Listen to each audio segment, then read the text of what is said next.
Тукай белән сөйләшү. Апрель җитте. Сине зурларга дип җыелдык без Тукай алдыңа. Милләтебезнең горурлыгы булып, басып торасың син каршыда. Татар өчен җан атучы, учагын кабызучы.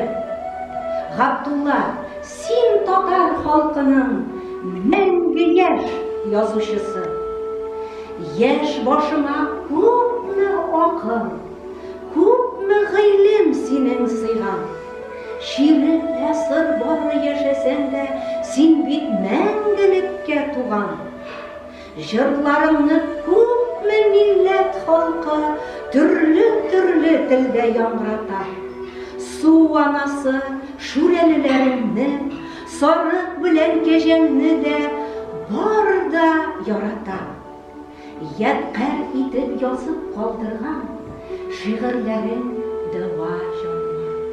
Туган телем киләп йөрим, моңсуланган чагында. Син кабызган утны сүндерергә теләүчеләр бар да барлыкка. Без дә синең кебек мәңге яшәр, күз тимәсен безнең халыкка. Синсез күпме еллар яшәсәк тә, син бит һаман безнең арада. Татар телем, Тукай теле өчен баш иям мин синең